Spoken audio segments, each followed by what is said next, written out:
There is one number that quietly decides whether debt becomes a trap or a tool. And the strange part is, it is not the size of the loan. It is not even the interest rate by itself. Two people can borrow the exact same amount of money at the exact same rate on the exact same day. One of them spends the next few years feeling crushed by the payment. The other walks away richer than before. Same loan, same rate, completely different outcome. So what changed? The answer is one number. And once you understand it, you will never look at debt the same way again. Most people are taught to fear debt automatically.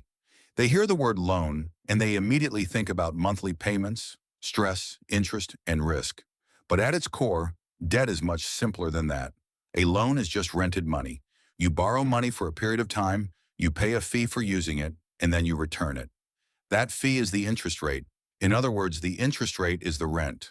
So the real question is not, is debt good or bad? The real question is, when I rent this money, can I use it to earn more than the rent costs?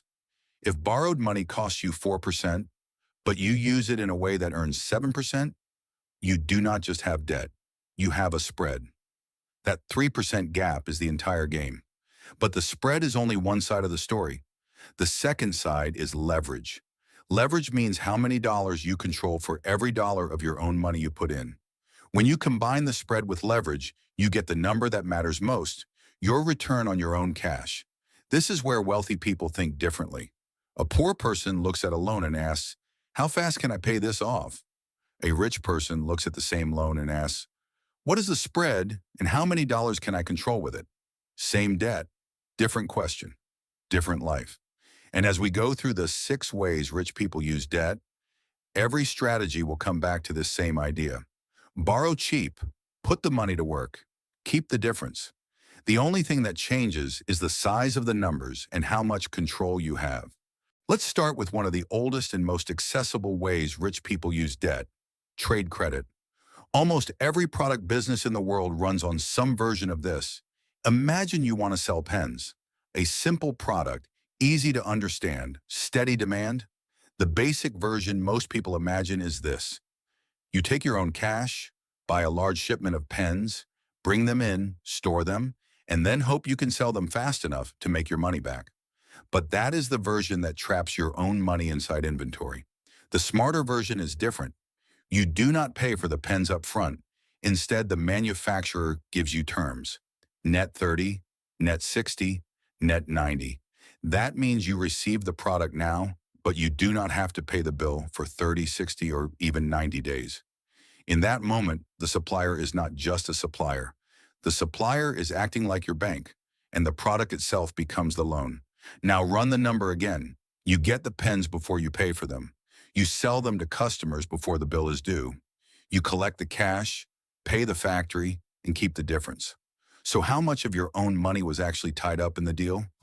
Maybe none. That is why this is so powerful. The spread might be small, just the markup on each pen. But when you use almost none of your own cash, your return on your own money can become massive. This is why selling is one of the most valuable skills in business. The seller does not always need more money. Sometimes the seller only needs better terms. And this does not only apply to giant importers or overseas factories. A small business owner who takes a customer deposit before buying materials is using the same idea. A supplier who gives you 30 days to pay is giving you the same type of float. Even a 0% introductory credit card used carefully to cover inventory for a short period is a smaller version of the same mechanism. The scale changes. The principle does not. Get paid before you have to pay. Control the asset before you fully own it. Use time as leverage. That is trade credit. Now let's move to real estate, because this is where a lot of people talk about debt, but very few people explain the math correctly. Imagine you find a property that costs $500,000. It is not perfect. In fact, it is in rough shape, and that is exactly why most buyers ignore it. But to an investor, that problem can be the opportunity. You put 20% down, which means $100,000 of your own money. The bank lends you the other $400,000 through a mortgage. Then you spend another $50,000 fixing the property, improving it, and turning it into a place people actually want to live in.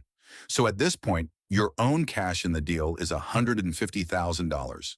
That is $100,000 for the down payment and $50,000 for the renovation.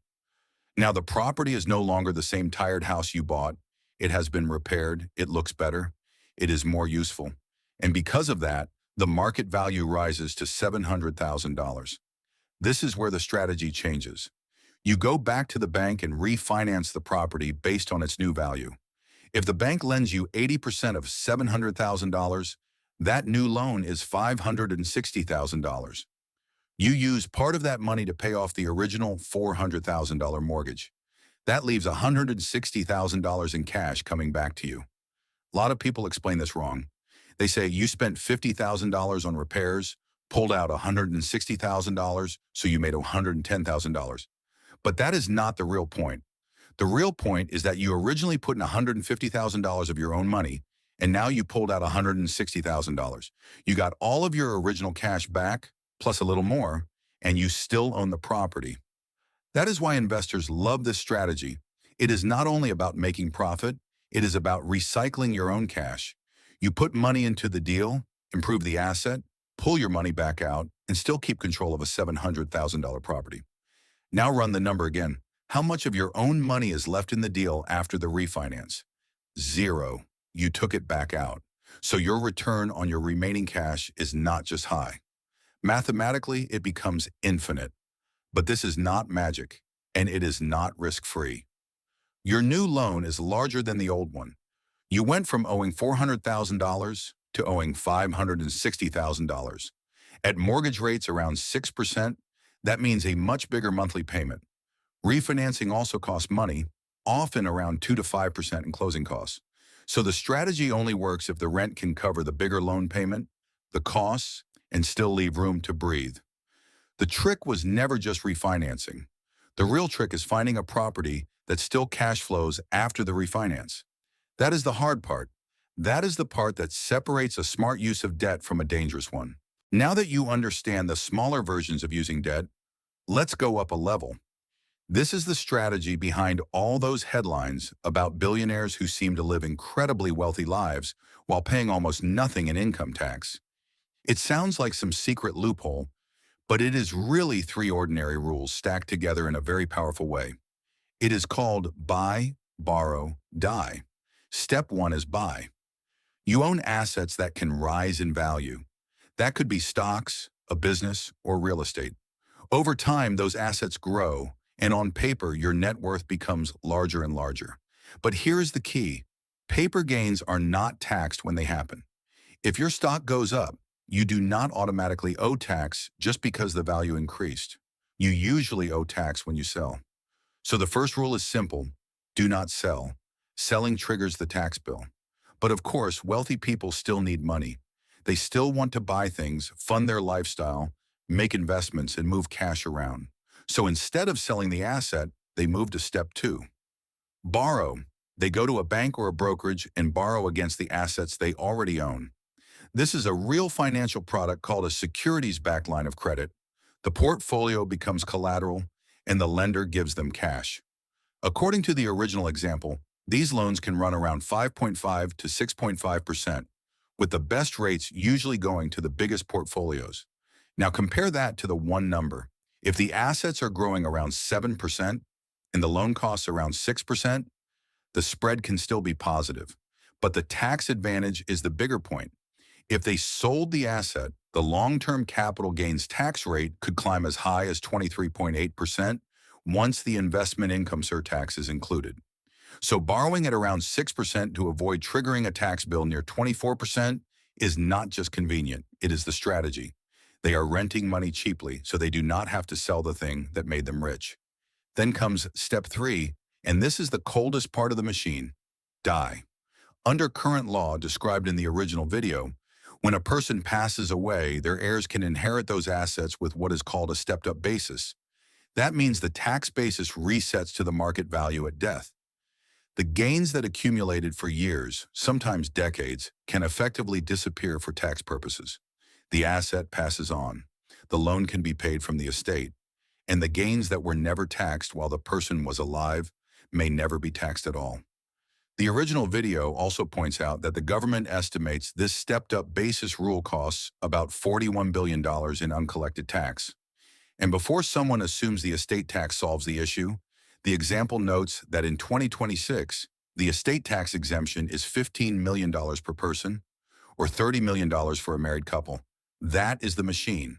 Buy the asset, do not sell it, borrow against it, live on the borrowed money. Then when death resets the basis, the lifetime of unrealized gains can disappear from the tax system. And no, this is not something most people can just do tomorrow. You need a serious pile of appreciated assets before a bank offers you this kind of line of credit. But you need to understand it because the smaller versions work on the same logic. The rich are not asking, how do I avoid debt? They are asking, how do I use debt without giving up the asset? Now let's slow down and look at the engine underneath that last strategy, because borrowing against a portfolio can look safe from the outside, but it has a dark side. When you borrow against your investments, the lender does not usually give you $1 for every dollar your portfolio is worth.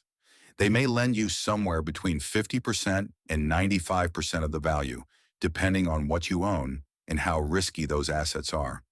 But they are always watching, because the portfolio is the collateral. If the market drops and your investments lose value, the lender's protection starts to shrink. And when that happens, they can demand that you put in more cash or add more securities right away. That demand is called a margin call. And if you cannot meet it, the lender can sell your assets to protect themselves. Not when you feel ready, not when the market recovers. They can sell when the numbers say they need to sell. This is the part people forget about leverage.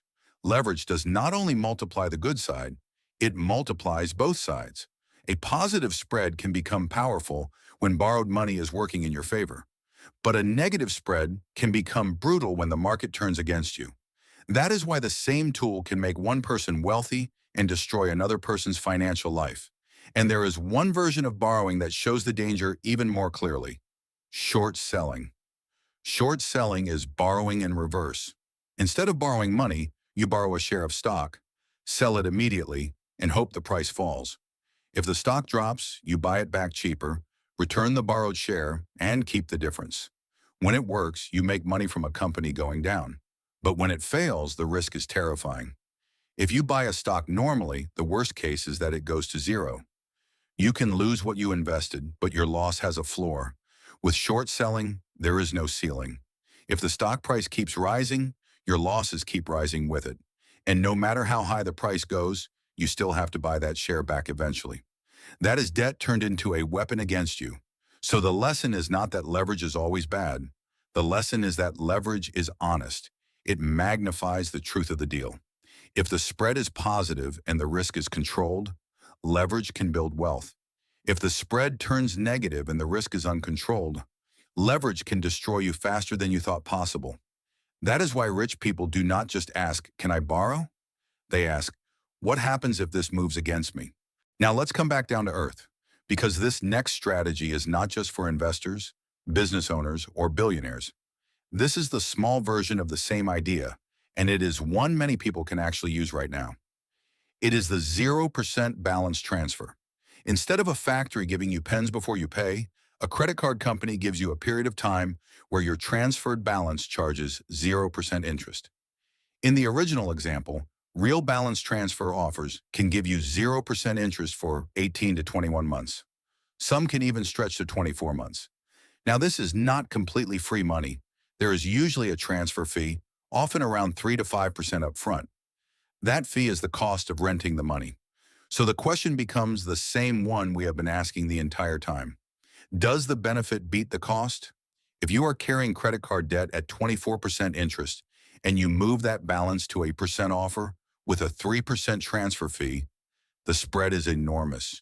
You are no longer bleeding 24% interest. You are paying a much smaller upfront cost to buy time and stop the damage.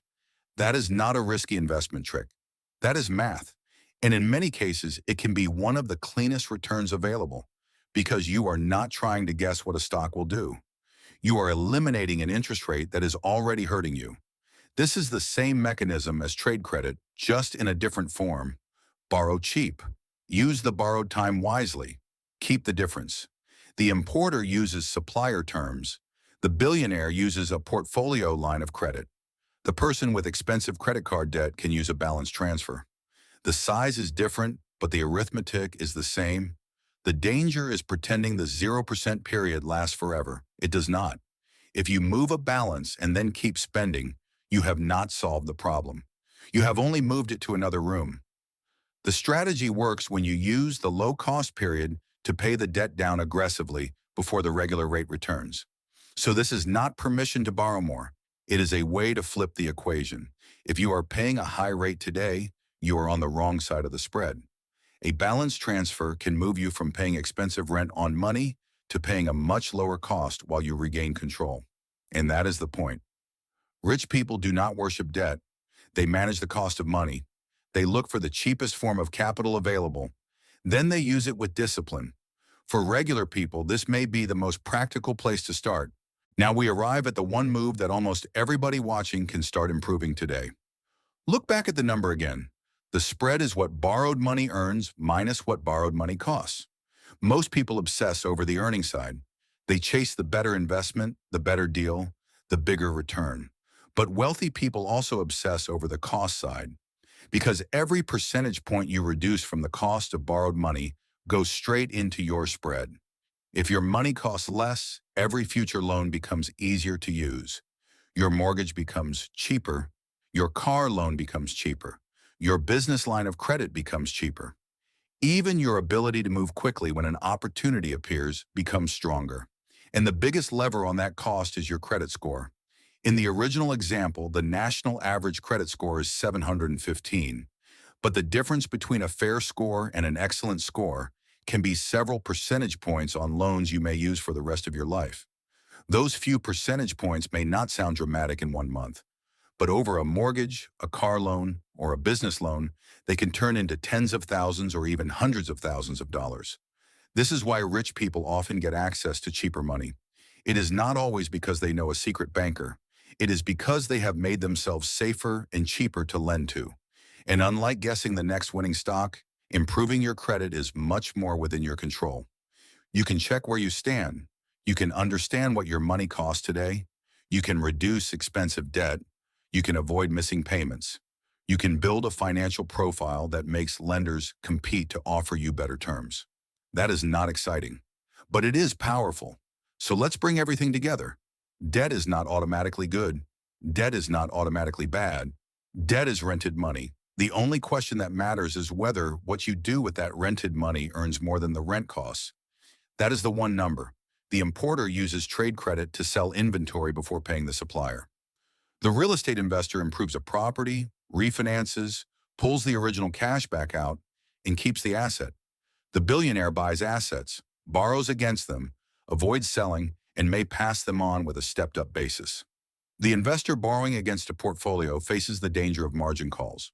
The person using a 0% balance transfer can turn a 24% credit card rate into a much lower cost. And the person improving a credit score is lowering the rent on every dollar they may borrow in the future. Different strategies, same equation.